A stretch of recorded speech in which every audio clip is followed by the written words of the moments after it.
The afternoon sky over Brooklyn hung heavy and gray, pressing down on the city like a weighted blanket. November had arrived with its usual indifference, stripping the trees bare and sending icy winds through the streets that made people duck their heads and quicken their pace. On the corner of Prospect Avenue and 9th Street, Rosie's Diner glowed with warm amber light, its neon sign flickering intermittently, a beacon of comfort food and cheap coffee that had served the neighborhood for 40 years. Inside, the diner hummed with the ordinary chaos of a Thursday afternoon. The smell of grilled onions, brewing coffee, and apple pie filled the air. Vinyl booths lined the windows, their red surfaces cracked from decades of use. A jukebox in the corner played Sinatra, barely audible over the clatter of dishes and the hum of conversation. Working-class families, elderly couples, and solo diners filled most of the tables, people who came here not for the food, but for the familiarity. Behind the counter, Elisa Martinez moved with practiced efficiency, her dark hair pulled back in a simple ponytail, her uniform, a pale blue dress with roses embroidered on the pocket, faded from countless washings. At 26, she had the kind of face that inspired trust, warm brown eyes, a ready smile, and an openness that made strangers want to tell her their problems. She'd been working at Rosie's for 3 years, picking up double shifts whenever possible, sending money home to her mother in the Bronx, saving whatever scraps remained for a nursing degree she'd been pursuing at a glacial pace. "Order up, Lisa," Jimmy called from the kitchen, sliding 2 plates across the pass-through. "Got it." She grabbed the plates, meatloaf special and a Reuben, and delivered them to table 6 with a smile that didn't quite reach her eyes. She was tired, bone-tired, the kind of exhaustion that came from working 6 days a week, from caring for her autistic younger brother on her one day off, from dreams perpetually deferred. The bell above the door chimed. Elisa glanced up reflexively, and something in the air shifted. The man who entered wasn't exceptionally tall, maybe 6 feet, but he carried himself with the kind of presence that made the space around him contract. Marco Bellini was 39 years old and looked like he'd been carved from marble by an artist who specialized in depicting quiet menace. His suit was charcoal gray, perfectly tailored, probably worth more than Elisa made in 3 months. His dark hair was touched with silver at the temples, slicked back in a style that suggested old-world elegance, but it was his eyes that arrested attention, dark, deeply set, carrying the weight of things he'd seen and things he'd done. Behind him, 2 little girls shuffled in, and Elisa's attention immediately shifted to them. Twins, 8 years old maybe, beautiful in an almost ethereal way, with their father's dark coloring and delicate features framed by long, straight hair. One wore hers loose, the other in 2 tight braids. They were dressed identically in navy blue dresses, white tights, and patent leather shoes that clicked on the tile floor. But something was off. Their movements were stiff, mechanical. The one with loose hair was humming, a single note, repeated endlessly. The one with braids was flapping her hands rapidly at her sides, her eyes fixed on the fluorescent lights above. Marco's jaw was tight as he guided them toward a booth in the back corner, his hand hovering near them but not quite touching.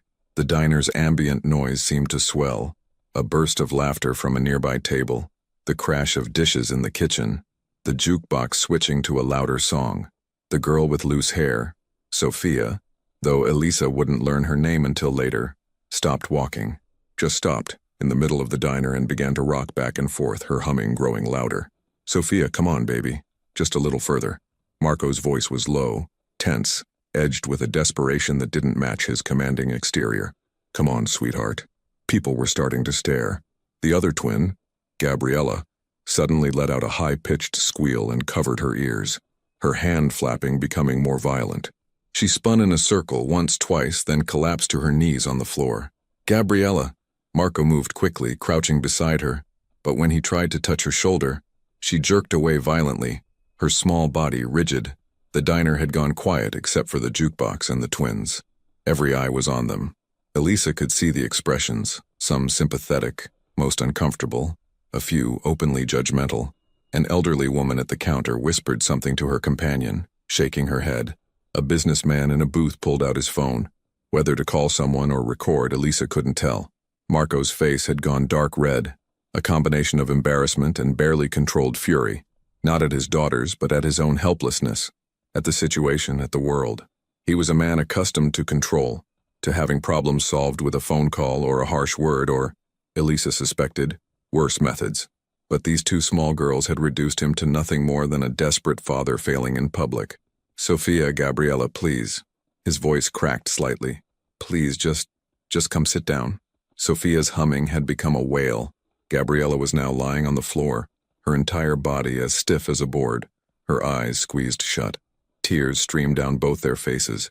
Jimmy emerged from the kitchen, wiping his hands on his apron, his expression uncertain.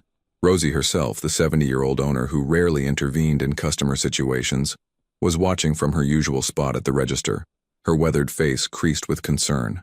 Elisa didn't think. She just moved. She'd seen this before. Not exactly this, but close enough.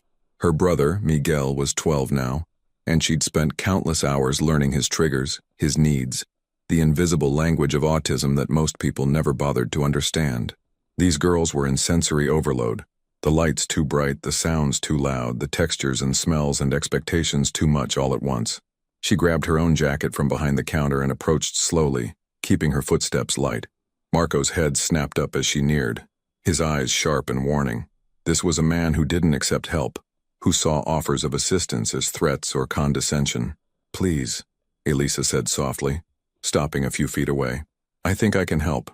"We're fine," Marco said automatically, though everything about the situation screamed the opposite. "They're overwhelmed," Elisa continued, her voice gentle but confident. "It's the sensory input. Too much at once." She gestured around the diner, the lights, the noise, the people. "It's not about discipline or tantrums. Their nervous systems are just overloaded." Something flickered in Marco's eyes. Recognition, perhaps. Or maybe just the desperate willingness to try anything. "What do you suggest?" His voice was tight, controlled, but underneath it she heard the plea. "Let me try something. No pressure, no forcing. Just trust me for a minute." Marco's jaw worked. Trust was clearly not something he gave easily, but after a moment he gave a single sharp nod and stepped back slightly. Elisa crouched down several feet away from Gabriella, making herself small and non-threatening. She didn't speak, didn't try to touch the girl. She simply began to hum, the same note Sophia had been humming earlier. After a few seconds, she added a gentle rhythm, tapping her fingers lightly on her own knee. Sophia's wailing began to quiet, her attention caught by the familiar sound coming from this stranger. Elisa pulled off her own cardigan, revealing a soft cotton t-shirt underneath, and draped the cardigan over Gabriella's rigid body like a blanket, creating a gentle pressure. Then she stood slowly and moved to where Sophia stood frozen, still rocking but watching now. "I'm going to turn down some lights," Elisa said, speaking to Marco but keeping her voice calm and even. "Can you ask the owner to dim them, if possible?" Marco didn't question. He strode to the counter and whatever he said to Rosie, quietly with that commanding presence, made her immediately start switching off every other overhead light. The diner dimmed to a more comfortable glow. Jimmy, understanding without being told, turned down the jukebox. The change was almost immediate. Sophia's rocking slowed. Gabriella's body began to relax under the weight of the cardigan. Elisa returned with 2 paper placemats and a handful of crayons from the children's menu basket. "May I?" she asked Marco, gesturing toward the booth. He nodded, and she laid the placemats on the table, arranging the crayons in a neat line. Order, predictability, visual calm. Then she did something that made Marco's breath catch. She knelt beside Gabriella again and began to apply firm, even pressure to the girl's shoulders through the cardigan, the kind of deep pressure that could reorganize an overwhelmed nervous system. She counted silently, maintaining the pressure for 10 seconds, then released, then repeated. Gabriella's eyes opened. She looked at Elisa, really looked at her, and something passed between them. Understanding, perhaps. Or just the recognition that here was someone who didn't need her to be different. "The booth," Elisa said softly to Gabriella, pointing. "There's paper to draw on, and it's quieter in the corner." Gabriella sat up slowly, her movements still mechanical but purposeful now. She stood, picked up the cardigan and wrapped it around her own shoulders and walked to the booth. Sophia followed, her steps steadying, her humming finally fading to silence. Marco stood frozen, watching his daughters slide into the booth and immediately reach for the crayons, beginning to draw with intense focus. Repetitive patterns, circles, and lines, nothing representational but clearly meaningful to them. Elisa straightened, suddenly aware that the entire diner was staring at her now instead of the girls. She felt her face flush. I'll get you some menus, she said awkwardly, stepping back. Marco's hand shot out, catching her wrist, not roughly but firmly enough to stop her. His touch was warm, and when she looked up at him she saw something in his face she hadn't expected. His eyes were wet. How did you? He couldn't seem to finish the question. My little brother, Elisa said simply. He's autistic, nonverbal. I've learned a few things. Marco released her wrist but didn't step back. Thank you, he said, and the words sounded like they'd been dragged from somewhere deep inside him, somewhere he rarely let anyone see. I don't know what to do anymore. Nobody knows what to do. Elisa's heart clenched. She'd seen this look on her mother's face 1,000 times. The exhaustion, the guilt, the overwhelming sense of failure that came from loving someone you couldn't quite reach. You were doing fine, she said gently. This stuff is hard. It's not about doing something wrong, they're just wired differently. Their mother, Marco started, then stopped, his jaw tightening. Their mother knew how to handle them. I don't. I never have. The pain in his voice was raw, unguarded, and Elisa realized that this man, whoever he really was, whatever he did that required such expensive suits and commanded such immediate obedience, was just a father who missed his wife and didn't know how to help his children. You're here, Elisa said. That's what matters, you're trying. Marco's expression shifted, some of the vulnerability retreating behind the mask of control. He glanced around the diner, seeming to remember suddenly that they had an audience. The customers had mostly returned to their meals, though occasional glances still came their way.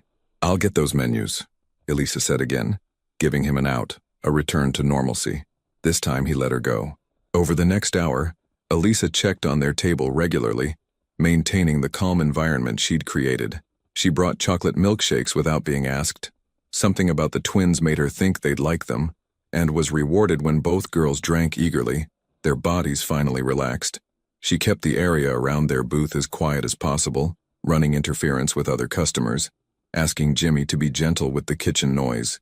Marco ordered food but barely touched it, watching his daughters with an expression of wonder as they drew peacefully, occasionally stimming with small hand movements but no longer in distress.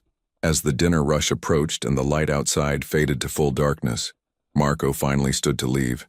He pulled out his wallet, expensive leather, thick with cash, and laid $500 bills on the table. Elisa's eyes widened. Sir, the meal was only $40. For your time, Marco interrupted. For your knowledge. For giving me an hour of peace with my daughters. I can't accept that, Elisa said firmly.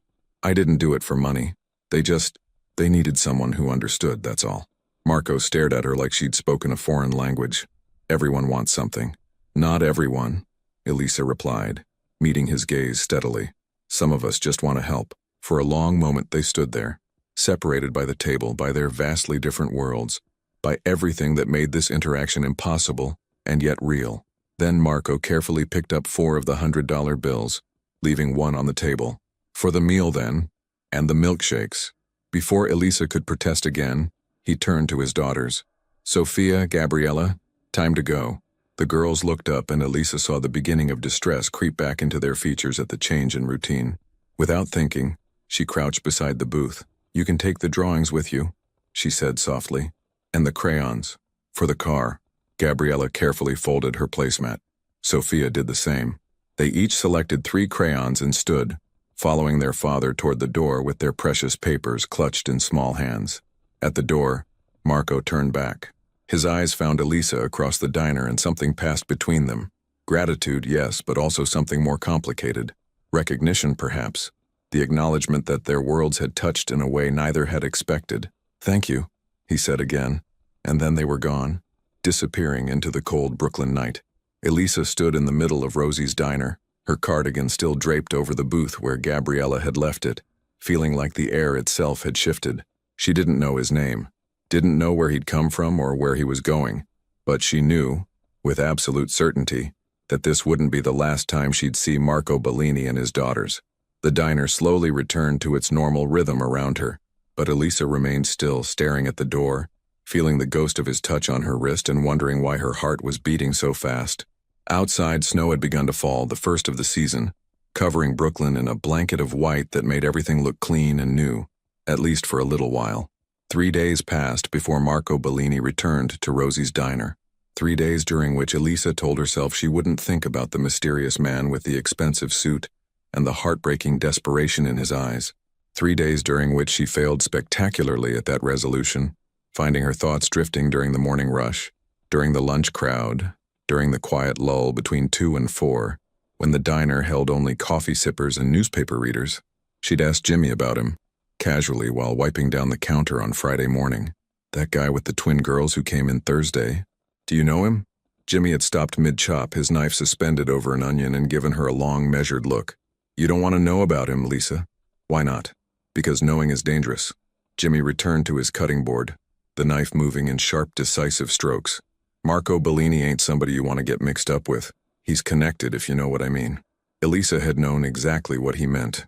Brooklyn wasn't just brownstones and artisanal coffee shops. It was also old neighborhoods where certain families still held power, where businesses paid for protection, where questions weren't asked and answers weren't offered. He seemed like a good father, she'd said quietly. Maybe he is. Doesn't change what he does for a living. Jimmy had scraped the onions into a pan, the sizzle punctuating his words. Stay away from Marco Bellini, Lisa, for your own good.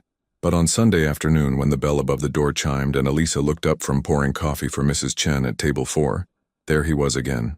Marco Bellini, dressed more casually this time, dark jeans, a black leather jacket over a gray sweater, but still carrying that same aura of controlled power, and behind him, holding his hands, were Sophia and Gabriella.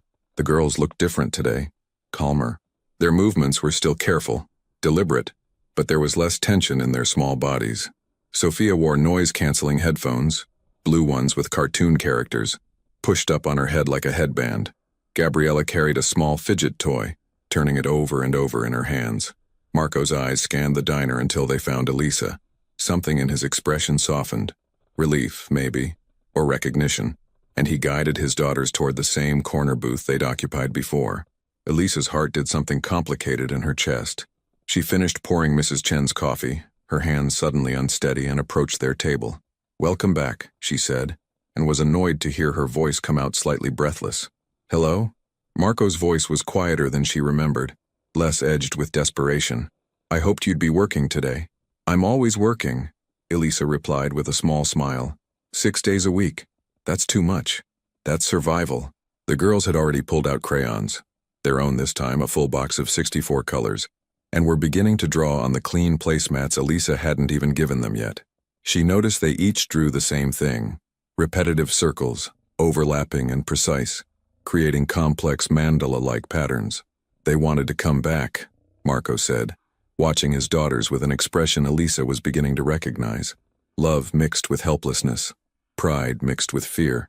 "They haven't stopped drawing since Thursday. And Sophia," he paused, something like wonder crossing his face. "Sophia asked for you. She said your name. She hasn't spoken in 3 months." Elisa felt tears prick her eyes unexpectedly. "She said my name?" She read it. "Off your name tag, I guess." But yes, Elisa, clear as day, first word in 3 months. The weight of that settled between them. Elisa pulled out her order pad to give herself something to do with her hands. "What can I get you?" "Whatever you think they'd like, and coffee, black." Elisa nodded and retreated to the counter, her mind spinning.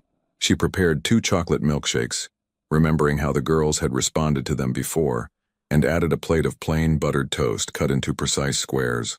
Simple, predictable, safe. She poured Marco's coffee and brought everything to the table. As she set down the plates, Gabriella looked up, her eyes, dark like her father's, fixed on Elisa's face with an intensity that was almost disconcerting. Then, slowly, deliberately, she reached out and touched Elisa's hand. Just a touch, fingers against fingers. But Marco inhaled sharply. "She doesn't do that," he said quietly. "She doesn't initiate touch. Ever." Elisa stayed very still, letting Gabriella control the interaction. The little girl's fingers traced the lines of Elisa's palm, then withdrew. Gabriella returned to her drawing as if nothing had happened, but something had shifted in the air. "May I sit?" Elisa asked Marco. "Just for a minute, if that's okay with your boss. Rosie loves you, she won't mind." Elisa slid into the booth across from Marco, careful to leave plenty of space between herself and the girls. "How have they been since Thursday?" Marco's jaw tightened. Better, worse, I don't know. He ran a hand through his hair, disturbing its careful styling. I took them to their therapist Friday, Dr. Morrison. She's worked with them since my wife died. 2 years ago. I'm sorry, Elisa said softly. Cancer. Ovarian. 8 months from diagnosis to... He stopped, swallowed hard. Maria knew how to reach them. She understood them in a way I never have. When she died, they regressed.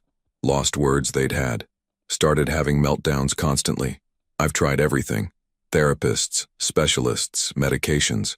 Nothing works like what you did in 5 minutes. It wasn't magic, Elisa said. Just understanding. My brother Miguel, he's 12 now. Nonverbal, like I said. My mom and I have learned what helps and what doesn't. Mostly through trial and error. Tell me. Marco leaned forward and Elisa caught the scent of expensive cologne mixed with something else. Cigarette smoke, maybe, though she hadn't seen him smoking. Tell me what I'm doing wrong. You're not doing anything wrong, Elisa insisted. But, okay, can I ask you some questions? Anything. What's their home environment like? Sensory-wise? Marco frowned.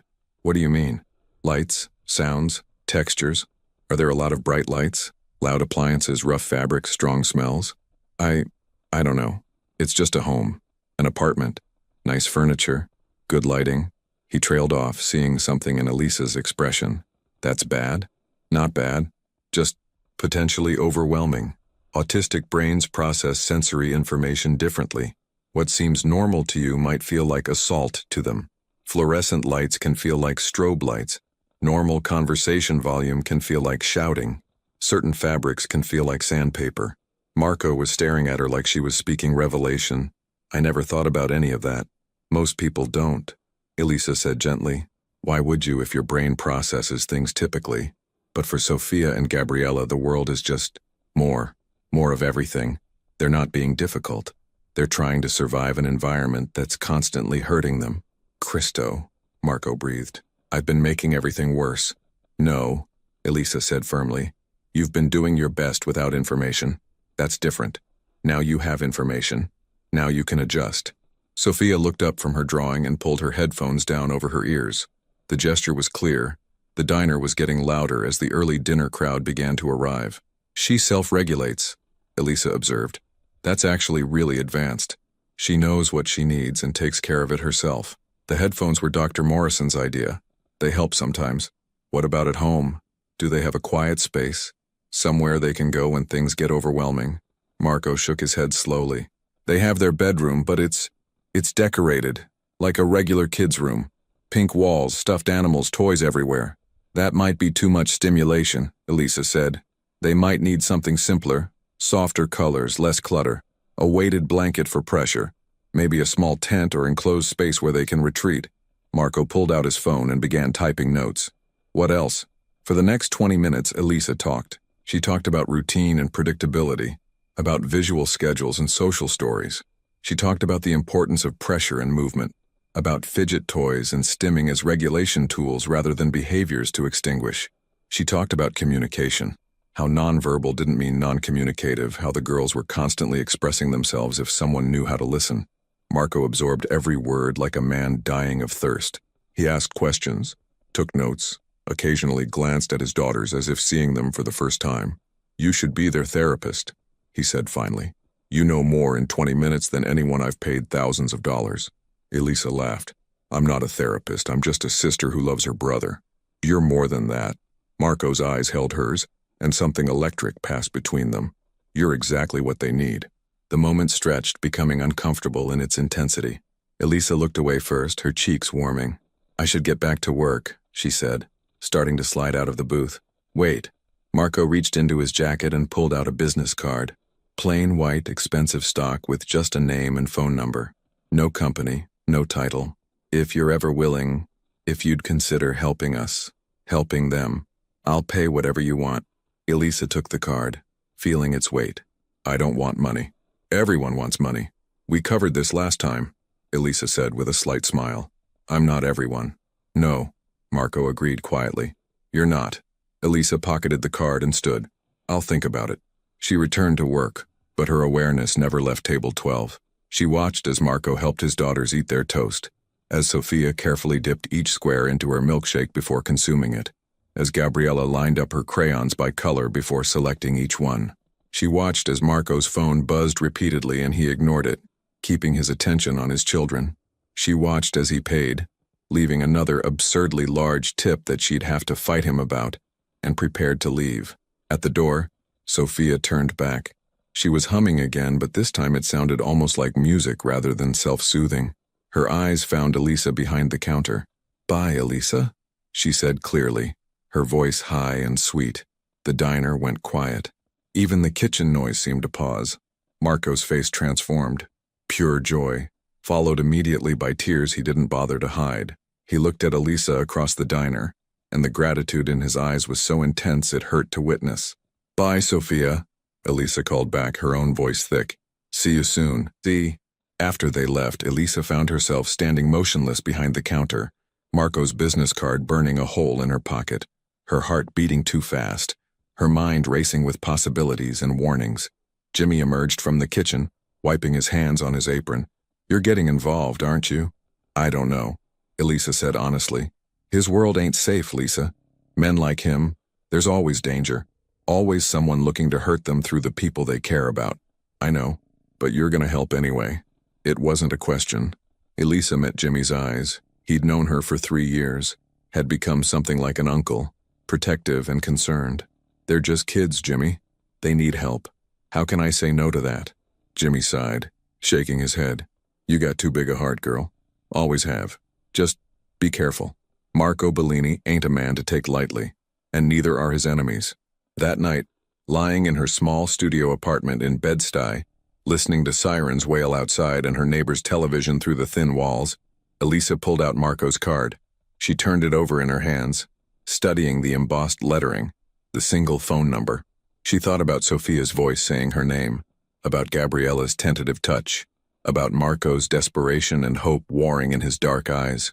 She thought about Miguel, about all the times strangers had stared at him, judged him, dismissed him as less than because his brain worked differently. About all the times she'd wished someone would see past his behaviors to the beautiful soul underneath.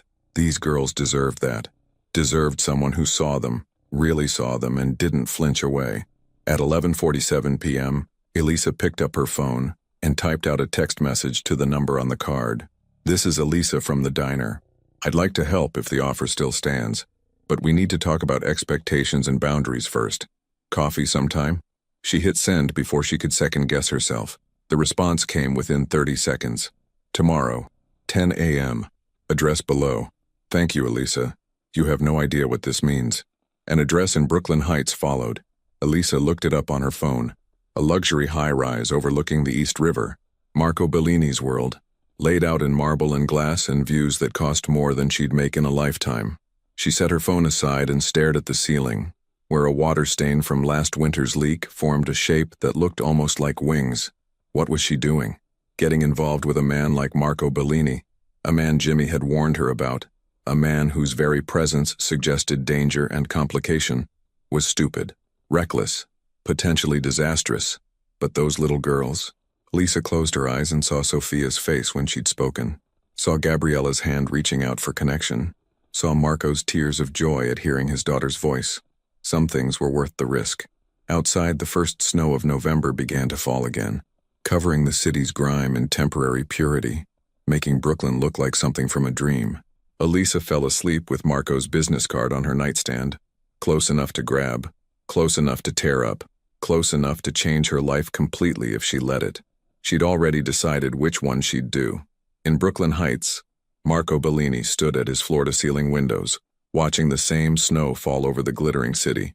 His daughters slept in the next room, actually slept, peacefully, for the first time in days. On the glass-top table behind him, his phone displayed Elisa's message. He read it again, and again. A good man would leave her alone, would protect her from his world, from the violence and corruption that clung to him like a second skin. A good man would find someone else, someone already damaged, someone who understood the cost of proximity to power. But Marco Bellini had never claimed to be a good man, and his daughters needed her. He needed her. That was enough to quiet any remaining conscience. He texted his most trusted lieutenant. Vincent, who'd been with him since they were teenagers running numbers in Bensonhurst. Run a background check. Elisa Martinez. Works at Rosie's Diner on Prospect. I want to know everything. Not because he distrusted her, but because knowing meant protecting. And he would protect Elisa Martinez from everything his world might throw at her, even if she didn't know she needed protecting yet. Even if she never forgave him for it. The snow continued to fall, covering Brooklyn in white, creating the illusion that anything could be clean, anything could be new, anything could be different than what it was. But Marco knew better. Nothing in his world ever stayed clean for long. The lobby of Marco Bellini's building was all polished marble and understated wealth, the kind of luxury that didn't need to announce itself because everyone who walked through the doors already knew what it cost to live there. A doorman in a crisp uniform nodded to Elisa as she entered, his expression professionally neutral despite her obvious displacement in her worn jeans and thrifted peacoat. "I'm here to see Marco Bellini," she said, trying to sound more confident than she felt. "He's expecting me." "Ms. Martinez?" the doorman asked, and when she nodded, he gestured toward the elevators. "Penthouse. The code is 4729.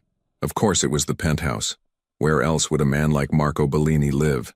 The elevator was mirrored on all sides, forcing Elisa to confront her reflection as she ascended. She'd dressed carefully this morning. Not too casual, not trying too hard. Dark jeans, a simple cream sweater, her hair loose around her shoulders. Minimal makeup. She looked exactly like what she was. A working-class girl from the Bronx who'd somehow stumbled into a world she had no business being in. The elevator opened directly into the apartment, and Elisa stepped out into a space that took her breath away. Floor-to-ceiling windows wrapped around the entire living area, offering panoramic views of the East River, the Brooklyn Bridge, and Manhattan beyond. The interior was sleek and modern. All clean lines, minimalist furniture in shades of gray and black, abstract art on the walls that probably cost more than her annual salary. Everything was pristine, perfect, utterly devoid of the warmth that made a house a home. Marco appeared from around a corner, dressed in black slacks and a white button-down with the sleeves rolled to his elbows. Casual for him, Elisa supposed, though the watch on his wrist probably cost more than her car, if she'd owned a car. "Elisa," his voice was warm, relieved. "Thank you for coming. Your building is impressive," she managed, still taking it all in. "It's an apartment," Marco said with a slight shrug as if luxury penthouses were mundane. "Coffee? I have an espresso machine." "Of course you do," Elisa murmured, then caught herself. "Sorry, that came out wrong. Coffee would be great." Marco's lips quirked, almost a smile, as he led her to the kitchen. It was all stainless steel and marble countertops, professional-grade appliances that looked barely used. He moved through it with surprising competence, preparing espresso with the ease of someone who'd done it 1,000 times. "Where are Sophia and Gabriella?" Elisa asked. "At therapy. Dr. Morrison takes them Monday mornings. My mother picks them up. She lives in the building, 2 floors down. They'll be back in about an hour." He handed her a tiny cup of espresso, rich and aromatic, and gestured toward the living area. They settled on a gray leather sofa that was probably Italian and definitely more comfortable than anything Elisa had ever sat on. "So," Marco said, his dark eyes intent on her face, "tell me what you need.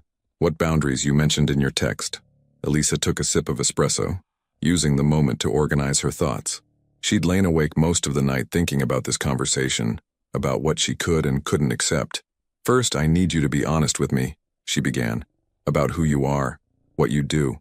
I've lived in Brooklyn my whole life, Mr. Bellini. I'm not naive.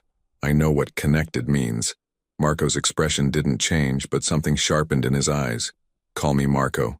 Marco, then. I need to know what I'm walking into. Because if I'm going to help your daughters, I need to understand the risks." For a long moment, Marco said nothing.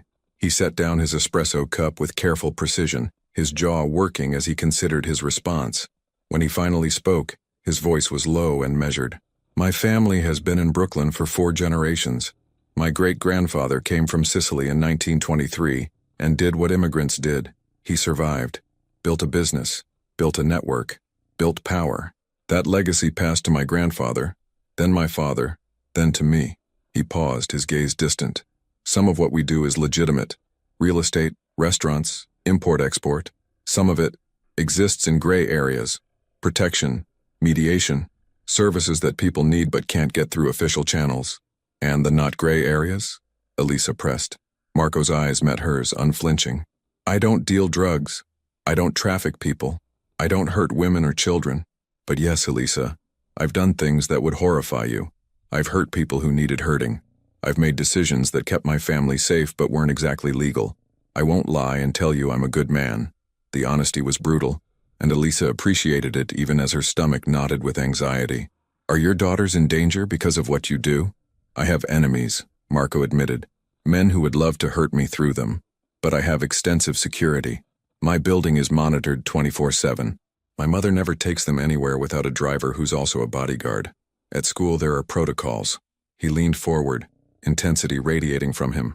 I would die before I let anything happen to them, and I would kill anyone who tried. The casual way he said it, kill, sent a shiver down Elisa's spine. This wasn't posturing or movie tough guy talk. This was simple fact, delivered with absolute conviction. If I help them, Elisa said carefully, I'm just here for the girls. I'm not getting involved in the rest of it, whatever that is. Agreed. I won't lie to police or anyone else if something happens. Fair enough. And I need you to understand that I'm not doing this for money. If you try to pay me like I'm staff, this ends. Marco frowned. You should be compensated for your time. I have a job. I'll continue working at the diner. This, she gestured between them, toward the apartment. This is something I'm doing because those little girls need help and I can give it. The moment it becomes transactional, it becomes something else. You're making this harder than it needs to be, Marco said. But there was something like respect in his voice. No, I'm making it clear. I'm not for sale, Marco, not my time, not my knowledge, not my compassion. I'm choosing to help. There's a difference. Fine. He stood abruptly, moving to the windows, his shoulders tense. But you'll let me buy supplies, equipment, whatever the girls need. That's non-negotiable. That's for them. That's different. And you'll accept protection. Elisa blinked. What? Marco turned, his face serious. If you're going to be in my daughters' lives, you're going to be visible in my world. That makes you vulnerable. I'll have someone keep an eye on you. Discreetly. You won't even know they're there. That's non-negotiable, Marco repeated, his voice hard. You want to help my daughters? That's the price. I don't compromise on safety. Elisa wanted to argue, but something in his expression stopped her. This wasn't about control. It was about the bone-deep fear of a man who'd already lost one person he loved and refused to lose anyone else. Okay, she said quietly, but discreetly. I mean it. I don't want some obvious bodyguard following me around. You won't even notice. The sound of the elevator arriving broke the tension. Voices, a woman's, older and melodic, speaking rapid Italian, echoed through the apartment. Then the twins appeared, followed by a woman in her early 60s with silver hair styled elegantly, wearing a cream suit that screamed old money. Marco, Tesoro. The girls were wonderful today, Dr. Morrison says. She stopped mid-sentence, noticing Elisa. Oh, we have a guest. The girls had frozen at the sight of Elisa, but not with fear or anxiety. Sophia's face lit up and she pulled off her headphones immediately. Gabriella's hands began their flapping motion, but it seemed excited rather than distressed. Elisa, Sophia said clearly, and Elisa's heart swelled at hearing her name again. Hi, Sophia. Hi, Gabriella. Marco's mother was staring between them, her expression a mixture of surprise and something sharper. Assessment. You're the girl from the diner. Marco told me about you. Mama, this is Elisa Martinez. Elisa, my mother, Carmela Bellini. Carmela approached with the bearing of a woman accustomed to authority, but her eyes were kind as they studied Elisa. You made my granddaughters speak. That's no small miracle. They just needed someone who understood them, Elisa said, feeling suddenly self-conscious under the older woman's scrutiny. Marco says you want to help them, to teach him how to reach them. If he'll listen, Elisa replied, then worried that sounded disrespectful. I mean, I'll listen, Marco interjected. To everything. Show me. The twins had moved closer to Elisa, maintaining a careful distance but clearly drawn to her presence. Sophia was humming softly, that same single note, but it sounded content now. Gabriella clutched her fidget toy, turning it over and over. Can I see their room? Elisa asked. That's where we should start. Marco led her down a hallway lined with more expensive art, Carmela and the twins following. He opened a door at the end and Elisa stepped into what could only be described as sensory hell. The room was large and lavishly decorated. Bright pink walls, a princess-themed canopy bed, Actually, two of them, side by side. Shelves overflowing with toys, stuffed animals, dolls, a TV mounted on the wall, overhead lights that were far too bright, busy patterned curtains. Everything was expensive, carefully chosen, completely wrong. This is... Elisa searched for diplomatic words and failed. This has to change. All of it. Marco's face fell. Maria decorated it. Before she got sick, she wanted them to have a princess room, like she'd dreamed of as a girl. The grief in his voice made Elisa's chest ache. I'm sure it was done with love. But Marco, this room is attacking their nervous systems every moment they're in it. The colors are too bright. There's too much visual clutter. The lights are fluorescent. It's overwhelming. Carmela moved into the room, looking around with new eyes. Is that why they won't sleep in here? Why we always find them in the hallway and Marco's room anywhere but here? Probably, Elisa confirmed. They can't regulate in this environment. It's too much stimulation. What do they need? Marco asked, and Elisa could hear the struggle in his voice. The war between honoring his late wife's memory and doing what was best for his daughters. Calm colors, neutrals, soft lighting, lamps, not overhead. Minimal furniture and toys. Organized systems so everything has a place. Blackout curtains. A weighted blanket for each of them. Maybe a small tent or enclosed space where they can retreat when overwhelmed. She walked through the room cataloging everything. Soft textures. Nothing scratchy or rough. A visual schedule on the wall showing their daily routine. And absolutely no TV in here. Bedrooms should be for sleep and calm, not stimulation. That's everything, Marco said, looking around at the room his wife had lovingly created. You're asking me to erase Maria's memory. Elisa turned to him, her voice gentle but firm. I'm asking you to help your daughters. Maria loved them. If she were here, if she understood what they needed, she'd change this room herself. You know that. Tears shone in Marco's eyes. Carmela moved to her son, placing a hand on his arm. She's right, Tesoro, the older woman said softly. Maria would want the girls to be comfortable, to be happy. This isn't about forgetting her, it's about helping them. Marco nodded slowly, swiping at his eyes. Fine, whatever they need. We'll redo the entire room. Can I make some sketches? Elisa asked. Show you what I'm thinking? Whatever you need. Over the next 2 hours, Elisa sat at Marco's dining table with the twins beside her, drawing plans for their new room. Sophia and Gabriella seemed fascinated by the process, occasionally pointing at colors or adding their own circles to Elisa's sketches. Marco watched from nearby, asking questions, taking notes on his phone, gradually understanding the principles Elisa explained. Carmela made lunch, pasta al pomodoro, simple and perfect, and they ate together at the table. The twins were more relaxed than Elisa had yet seen them, Sophia even attempting a few more words, Gabriella humming along with her sister. It felt almost normal, almost like a family. Then Marco's phone rang. He glanced at the screen, and his entire demeanor shifted. The warmth drained from his face, replaced by cold authority. I need to take this. Excuse me. He stepped into another room, his voice carrying back in low, terse Italian. Elisa couldn't understand the words, but the tone was unmistakable. This was Marco Bellini, the businessman, the power broker, the man people feared. Carmela noticed her discomfort. You'll get used to it. The phone calls, the meetings, the men who come and go at strange hours. If you're going to be part of this family's life, you need to accept all of it. I'm just here for the girls, Elisa reminded her. Carmela's smile was knowing, almost sad. That's what I told myself once too, about Marco's father. I was just a girl from Bensonhurst who fell in love with a boy who promised me the world. I didn't want his other life. Didn't want to know about the business, the violence, the risks. But you can't separate the man from what he does, Kara. Eventually, you have to accept both, or walk away completely. I'm not... Elisa started, then stopped. Marco and I aren't... This isn't romantic, I'm helping his daughters. Of course, Carmela said, but her eyes said she saw something Elisa wasn't ready to admit. Just remember that when the complications come, because they always do. Marco returned 15 minutes later, his expression dark. I need to go out. Business that can't wait. We should probably go anyway, Elisa said, standing. I've taken up enough of your morning. No. Marco's hand caught hers, his grip warm and firm. Please stay. Finish the plans. My mother will be here. I'll be back in a few hours and we can talk about implementation. Marco, please. The word was quiet, almost vulnerable. They're calmer with you here. Stay. For them. How could she refuse that? Okay, a little longer. Marco's relief was visible. He grabbed a jacket, black leather again, and headed for the elevator. At the last moment, he turned back. Vincent will be downstairs. He'll drive you home when you're ready. I can take the subway. Vincent will drive you, Marco repeated, brooking no argument. Then he was gone, the elevator doors closing on his intense expression. Elisa turned to find Carmela watching her with that knowing look again. What?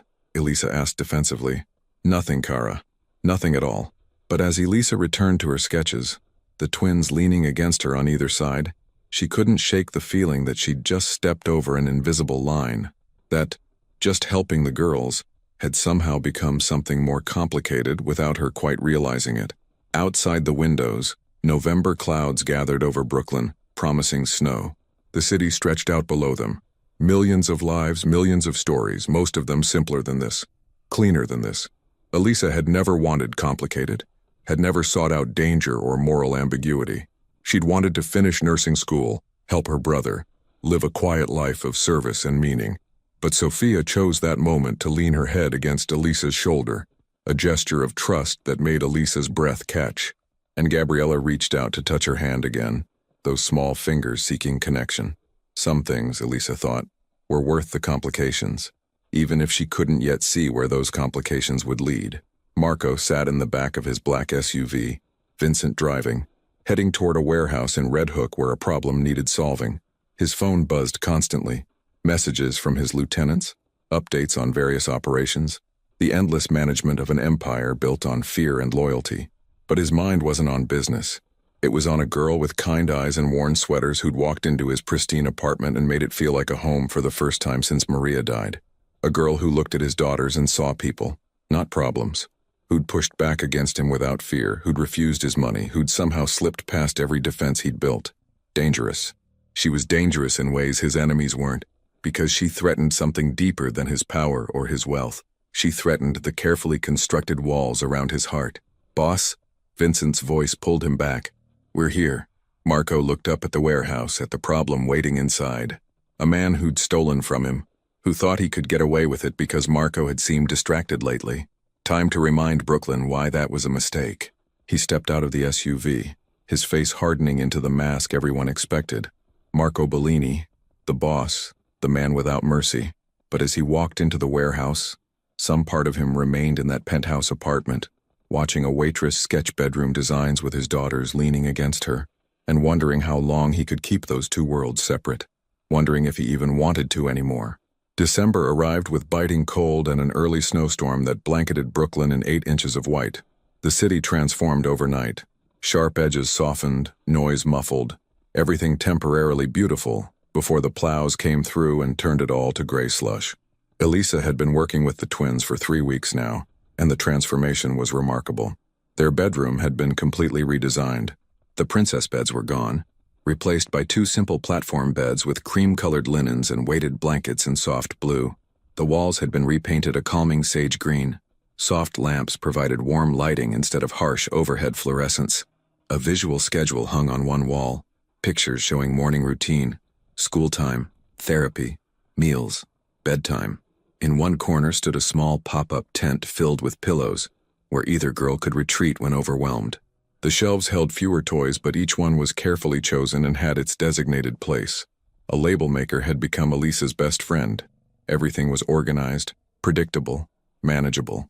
But more than the physical space, the girls themselves had changed. Sophia was speaking in short sentences now, her vocabulary expanding daily. Gabriella, still nonverbal, had learned to use a picture communication board that Elisa had created, pointing to images to express her needs and feelings. The meltdowns had decreased dramatically. The twins smiled more. They'd even started sleeping through the night in their own beds.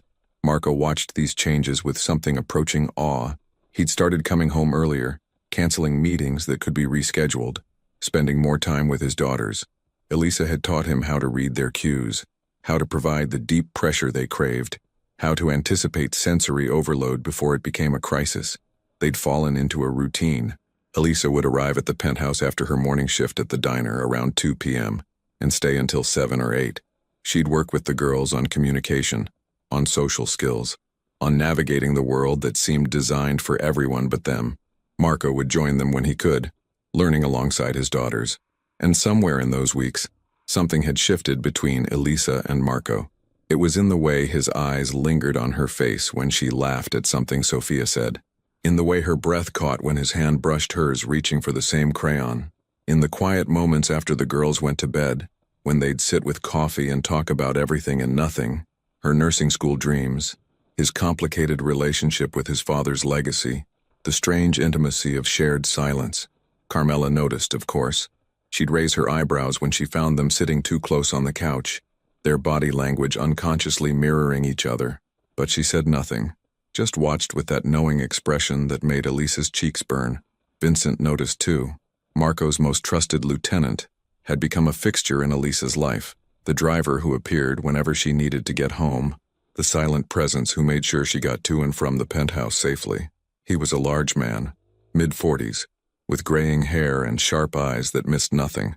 He never spoke much, but Elisa had learned to read the approval in his slight nods, the way he'd started bringing her coffee exactly how she liked it. "Boss is different," Vincent had said to her once, waiting in the car while she ran into a store for supplies. "Lighter. Haven't seen him like this since before Mrs. Bellini passed." Elisa hadn't known what to say to that. Now, on a Tuesday evening in mid-December, with Christmas lights twinkling across the Brooklyn Bridge visible through the penthouse windows, everything was about to get infinitely more complicated. Elisa was helping Sophia practice writing her name. The fine motor control was challenging, but the girl was determined. When the elevator doors opened and 3 men stepped out, they weren't like Vincent, who moved with protective awareness but maintained a respectful distance. These men radiated danger. They wore expensive suits that couldn't quite hide the bulk of weapons underneath. Their eyes were hard, calculating, sweeping the apartment with professional assessment. Marco appeared from his office, his expression carefully neutral. "Gentlemen, I wasn't expecting you until tomorrow." "Plans changed," the tallest one said. He was maybe 50 with silver hair slicked back and a face that had seen violence up close. "Tony wants to move up the timeline. We need to talk. Now." His eyes landed on Elisa, and something cold slithered down her spine. This man looked at her the way a predator looked at prey, assessing value, calculating weakness. "Marco," she said quietly, standing. "Should I take the girls to their room?" "Yes," Marco said, his voice tight. "Elisa, please." She gathered the twins. Both had gone rigid at the appearance of the strangers, Sophia's humming starting up in distress, and guided them quickly down the hallway. In their bedroom, she closed the door and put on soft music, trying to create a buffer against whatever was happening in the living room. But the apartment's acoustics were excellent, and voices carried. "Risk you're taking, Bellini. Bringing an outsider into your home. She's not part of the business. She works with my daughters. She sees who comes and goes. She hears things. That makes her a liability. She's not a liability. She's off limits. Make that clear to Tony. You don't give orders anymore, Marco. You made your choice, stepping back from operations. That means you don't get to decide who's off limits." The sound of something slamming, a hand on a table maybe, made Gabriella whimper. Elisa pulled both girls closer, her heart racing. "My daughters are off limits. Anyone in their lives is off limits. That's not negotiable. Everything's negotiable. You want to play family man, that's fine. But don't forget what you are, what you'll always be. The minute you brought that girl into this world, you put a target on her back." Silence. Then Marco's voice, low and deadly. "Get out. Marco, get out. Tell Tony if he has concerns he can bring them to me directly, not send his dogs to threaten people under my protection. You're making a mistake. It won't be my first, but it will be your last if you don't leave. Now." The sound of footsteps, the elevator doors opening and closing, then silence. Elisa waited several minutes before emerging, leaving the twins occupied with their favorite activity, drawing mandalas with markers. She found Marco standing at the windows, his back rigid, his hands clenched into fists at his sides. "Marco?" He didn't turn. "You should go home. Vincent will drive you." "What just happened?" "Nothing you need to worry about. They were talking about me being a liability." Elisa moved closer, anger overriding fear. "Don't lie to me. You promised honesty." Marco spun to face her, and the raw emotion in his eyes made her step back. Fear, fury, and something else. Something that looked like anguish. "I'm trying to protect you," he said roughly. "From all of this. From them. From me. By shutting me out. By keeping you safe. His voice rose, then dropped as he visibly fought for control. Christo, Elisa, don't you understand? Every day you're here. Every day you're connected to me. You're in danger. Real danger. These aren't good people. They don't have lines they won't cross. Then maybe I should stop coming, Elisa said, though the words hurt to say. If I'm putting the girls at risk. No. Marco closed the distance between them in 2 strides, his hands coming up to frame her face. No, you can't leave. They need you. I need... He stopped, his jaw clenching. We'll figure it out. I'll increase security. Vincent will have backup. You'll never be unprotected. I don't want to live like that, Elisa whispered, looking over my shoulder, wondering if someone's following me, being afraid all the time. I know. Dio, I know. I never should have pulled you into this. His thumbs brushed across her cheekbones, the gesture achingly tender. But I'm a selfish bastard, Elisa, because even knowing the risks, I can't let you go. The air between them electrified. They were so close, closer than they'd ever been. Elisa could smell his cologne, could see the flecks of gold in his dark eyes, could feel the warmth radiating from his body. This is a bad idea, she breathed. The worst, Marco agreed. You're dangerous. Your world is dangerous. I know. I should walk away right now. You should. Neither of them moved. Then Marco's phone rang, shattering the moment. He stepped back, dragging a hand through his hair as he answered. What? His expression changed as he listened, going from frustrated to alert to coldly furious in seconds. When? How many? A pause. No, don't engage. Pull back and wait for me. 20 minutes. He ended the call and immediately dialed another number. Vincent, get up here now. What's wrong? Elisa asked, fear spiking. There's a situation. Nothing to do with you, but I need to handle it. Vincent will take you home. Marco was already moving, grabbing a jacket from the closet, checking something in a drawer. A gun, Elisa realized with a jolt. He had a gun, and he was checking it like it was routine. Marco, not now, Elisa, please. He called down the hallway. Mama, I need you to stay with the girls. Carmela emerged from her own apartment. She'd been there the whole time, Elisa realized, during the confrontation with those men. How much had she heard? Be careful, Tesoro, Carmela said, her face tight with worry. Always am. Marco turned to Elisa. Vincent will make sure you get home safely. Don't go anywhere alone tonight. Tomorrow either. I'll call. Then he was in the elevator, the doors closing on his grim expression, and Elisa was left standing in the penthouse with Carmela and the distant sound of the twins playing in their room. Feeling like the floor had dropped out from under her, Vincent appeared from his post outside. Ready, Ms. Martinez? What's happening? Elisa asked. Where is he going? Boss's business, not your concern. But Vincent's face was tight, worried in a way she'd never seen. The drive to her apartment in Bed-Stuy was silent. Vincent kept checking his mirrors, his phone buzzing constantly with messages he'd glance at and ignore. He walked her to her building's door, swept the lobby with his eyes, then waited until she was inside before leaving. Elisa climbed the stairs to her 3rd-floor studio, her mind racing. She shouldn't care this much. Shouldn't be this worried about a man she barely knew, whose world was violence and crime and things she didn't want to understand. But she did care, terrifyingly much. Her apartment felt smaller than usual, shabbier. The contrast between Marco's penthouse and her reality was never starker than when she came home. Single room with a kitchenette, bathroom barely big enough to turn around in, radiator that clanked and hissed, sounds of her neighbors' lives bleeding through thin walls. This was her world. Real, unglamorous, safe. Marco's world was dangerous, beautiful and terrible and completely incompatible with hers. She should stop going to the penthouse. Should text Marco right now and tell him she couldn't do this anymore. The girls were doing better.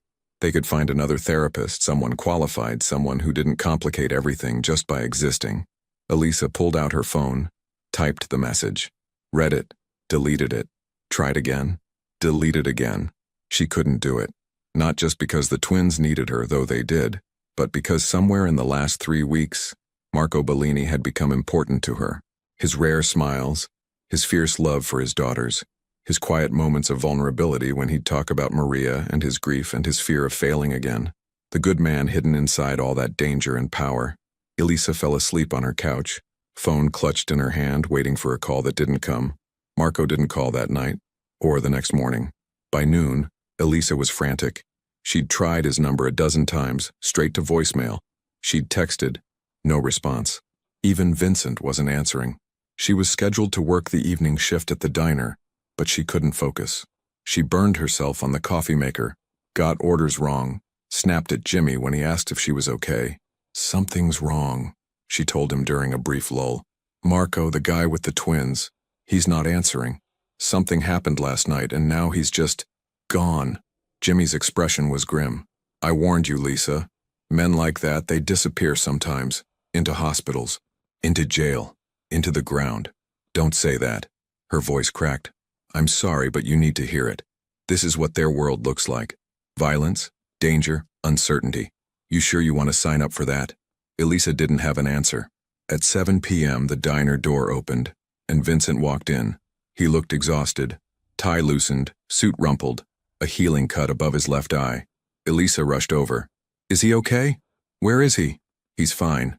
Handled the situation, but there were complications." Vincent glanced around the diner. Several customers were watching with interest. "Can you take a break? Rosie?" Elisa called to her boss. "Go. 10 minutes." Outside, in the cold December night, Vincent leaned against the SUV and lit a cigarette. "Boss wanted me to tell you he's sorry. For disappearing. For worrying you. What happened? Can't give you details, but it was bad. Blood bad. Boss took a hit. Nothing serious, just a graze. But he didn't want you seeing him like that. Didn't want to scare you more than he already has." Elisa's knees went weak. "He was shot? Grazed. Like I said, nothing serious. He's had worse." Vincent took a long drag. "He wants to know if you'll still come tomorrow. Work with the girls. He'll understand if you say no. He'll pay you for the work you've done, get you a reference for whatever." "Yes." Vincent blinked. "Yes? Yes, I'll come tomorrow. Tell him." Elisa paused, not sure what she wanted to say. "Tell him I'll be there. For the girls." Vincent studied her face, then nodded slowly. "You're either very brave or very stupid, Ms. Martinez." "Probably both," Elisa admitted. She went back inside, finished her shift in a daze, and took the subway home with Vincent following in his SUV. Protection she no longer protested. In her apartment, she stared at herself in the bathroom mirror. Same face, same life, but everything had changed. In 3 weeks, she'd crossed a line she couldn't uncross. Had let herself care about people she should have kept at a distance. A man who carried a gun like it was normal. Who disappeared into violence and came back bleeding. Who lived in a world where threats came in the form of men in expensive suits and problems were solved with methods she didn't want to imagine. She should run, should protect herself while she still could, but tomorrow she'd go back to that penthouse. Would help those little girls who trusted her. Would see Marco Bellini and whatever wounds he carried, physical and otherwise, because sometimes even when you knew better, your heart made choices your brain couldn't rationalize, and Elisa's heart had made its choice. Christmas Eve arrived with crystalline cold and a sky so clear it hurt to look at. Brooklyn glittered under fresh snow, the city dressed in its most deceptive beauty, lights strung across brownstones, wreaths on doors, the illusion that everything was peaceful and good.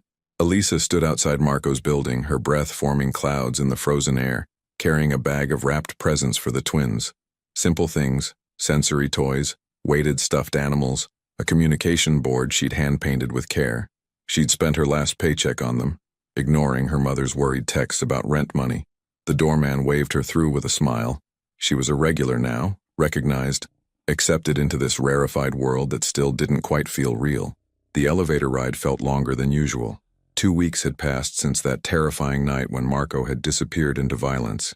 2 weeks during which their relationship had shifted into something neither of them named, but both felt constantly. He'd been different when she returned the next day. Quieter, more careful with her, like she was made of glass. There was a bandage on his left shoulder that he tried to hide, moving stiffly when he thought she wasn't watching.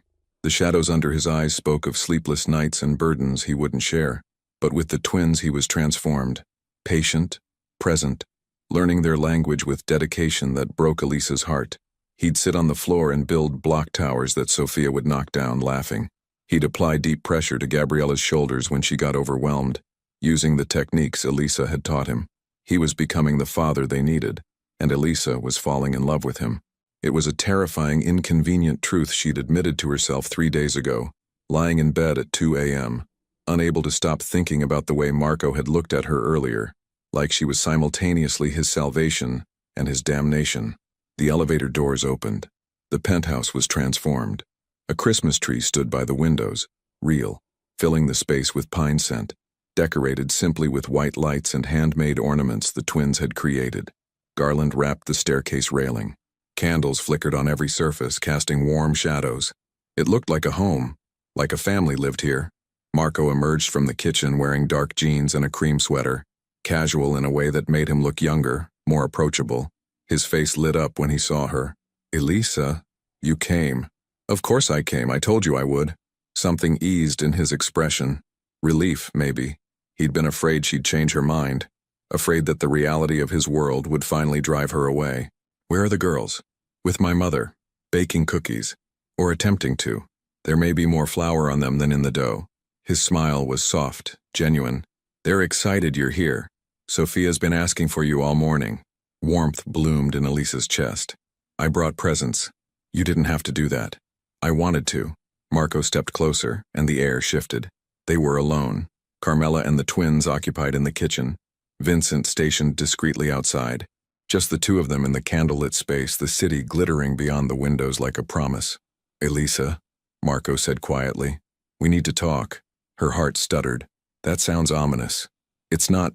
He stopped, ran a hand through his hair. "Maybe it is. I don't know anymore."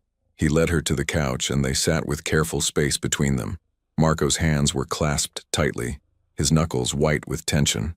"I've been meeting with people," he began. "Business associates, lawyers, financial advisors, making changes." "What kind of changes?" "I'm stepping back from the family operations. Not completely, that's not possible, and it wouldn't be safe. But I'm transitioning the more problematic aspects to my cousins, focusing on the legitimate businesses, real estate, restaurants, the import company." He looked at her, his eyes intense. "I can't be the man my father was. Not anymore. Not if I want to be the father my daughters need." Elisa's breath caught. "Marco, that's dangerous, complicated, going to piss off a lot of people," he finished. "I know, but that night when those men came here, when they threatened you," his jaw clenched, "I realized I couldn't keep living in two worlds. Couldn't keep pretending I could protect everyone I care about while staying in the life. Something had to change." "You're doing this because of what they said about me?" "I'm doing this because I want a different life. For Sophia and Gabriella. For..." He trailed off, but his eyes said what his words didn't. "For us. It's going to take time," Marco continued. "Maybe a year, maybe more. And there will be resistance. People who don't want to let me go, who see it as weakness or betrayal. It won't be safe. Not for a while." "Are you telling me this as a warning? Or as..." Elisa couldn't finish the question. Marco reached across the space between them and took her hand. His palm was warm, calloused, steady despite the tremor she felt in his fingers. "I'm telling you because you deserve to know. To make an informed choice about whether..." He took a shaky breath. "Cristo, I'm no good at this. Words, feelings. Maria used to say I had the emotional vocabulary of a brick wall." Elisa's lips quirked despite the tension. "You're doing okay? I care about you, Elisa. More than I should. More than is smart or safe. I look at you and see everything I thought I'd lost when Maria died. Hope, goodness, the possibility of something better than what I've built. You make me want to be the man my daughters believe I am. The man you see when you look at me." Tears pricked Elisa's eyes. "Marco, let me finish, please." He squeezed her hand. "I can't promise you easy. I can't promise you safe. My past is always going to be there. Always going to be a shadow over anything we build. There will be men who see you as a weakness to exploit. Moments when you'll be afraid, when you'll regret ever meeting me. But," Elisa whispered, "but I can promise you honest. I can promise you that I'll spend every day trying to be worthy of you. That I'll protect you with everything I have. That my daughters already love you and I..." He stopped, his voice breaking. "I'm falling in love with you, Elisa. Have been since the first moment you walked up to my table and saw my daughters as people instead of problems." The world tilted. Elisa's heart hammered so hard she thought it might break through her ribs. "I'm terrified," she admitted. "Of your world. Of what could happen. Of how much I already care about all of you. I know. You should be terrified. You should run." "I should," Elisa agreed. "Any rational person would. But..." She looked into his eyes, dark, hopeful, terrified in their own way, and made her choice. "But I'm not running. I'm staying. For Sophia and Gabriella." And for you. Marco's breath left him in a rush. Elisa, I have conditions, she interrupted. No more shutting me out when things get dangerous. No more disappearing and leaving me to wonder if you're alive or dead. You promise to keep transitioning out, to keep choosing this. She gestured at the decorated apartment, the evidence of family and normalcy. Over that, she didn't need to specify what that was. I promise, Marco said immediately. And you let me help. Really help. Not just with the girls, but with building whatever this life is going to look like. I'm not some delicate thing to be protected and kept separate. If I'm in, I'm all in. Partner, not bystander. Something like awe crossed Marco's face. You're remarkable, you know that? I'm probably insane, Elisa countered, but she was smiling through tears. But yes to whatever this is. Yes to trying. Yes to… Marco kissed her. It was gentle at first, tentative, asking permission, a question posed by lips and breath. Then Elisa's hands came up to frame his face, and the kiss deepened, became an answer, a promise, a beginning. When they finally pulled apart, both breathing hard, Marco rested his forehead against hers. We're going to make this work, he said fiercely, whatever it takes. Papa, Elisa, come see. Sophia's voice broke the moment. They pulled apart, laughing shakily, as the twins appeared around the corner. Both girls were covered in flour, chocolate smeared on their faces, their eyes bright with excitement. We made cookies, Sophia announced proudly. They're messy, Gabriella added via her communication board, pointing to the picture for disaster. Carmela appeared behind them, equally flour-covered, her expression knowing as she took in Elisa and Marco on the couch, their linked hands, the obvious fact that something had shifted between them. Dinner will be ready in an hour, she said simply. Elisa, you're staying, yes? It wasn't really a question. It was an acceptance, an invitation into the family. Yes, Elisa said. I'm staying. They ate dinner together around Marco's table, Carmela's homemade lasagna, garlic bread salad, and the slightly burned cookies for dessert. The twins were animated, Sophia using more words than Elisa had ever heard from her, Gabriella communicating clearly with her board and occasional vocalizations. After dinner, they gathered around the Christmas tree. Marco distributed presents. Too many, too expensive, but chosen with care. Educational toys for the girls, a cashmere scarf for his mother and for Elisa, a delicate silver bracelet with 3 charms, a book, a heart, and 2 small figures holding hands. The book is for your nursing dreams, Marco explained quietly as he fastened it around her wrist. The heart is self-explanatory, and these, he touched the 2 figures, are Sophia and Gabriella, so you always remember you changed their lives. Changed mine. Elisa couldn't speak past the lump in her throat. When the girls opened her presents and Sophia hugged her for the first time, actually initiated a hug, Elisa felt something settle in her chest. Rightness, maybe. The sense that all her choices had led her exactly where she was meant to be. Later, after the twins were asleep in their calm, organized bedroom, after Carmela had retired to her apartment with knowing smiles, Marco and Elisa stood at the windows overlooking Brooklyn. What happens now? Elisa asked, leaning into his side. Marco's arm came around her, solid and warm. Now we figure it out, day by day. I keep making changes. You keep helping the girls and me. We build something new. It won't be easy. No, Marco agreed, but the best things never are. Below them, Brooklyn sparkled with Christmas lights. Millions of people living their complicated lives, making their own impossible choices. Somewhere in those streets, dangers still lurked. Marco's past wouldn't disappear just because he wanted it to. There would be challenges ahead, threats to navigate, consequences to face. But right now, in this moment, with Marco's arms around her, and the twins sleeping peacefully down the hall, Elisa felt something she hadn't felt in years. Hope. Merry Christmas, Marco, she whispered. He pressed a kiss to her temple. Merry Christmas, amore mio. And as snow began to fall again over Brooklyn, covering the city in white, 2 broken people who'd found each other in the chaos stood together at the window, believing, against all odds and better judgment, that love might actually be enough, that sometimes even the darkest hearts could find light. That family wasn't about perfection or safety, but about showing up, staying present, and choosing each other every day despite the risks. It wasn't a fairy tale ending, but it was a beginning. And for Marco Bellini and Elisa Martinez, that was more than enough.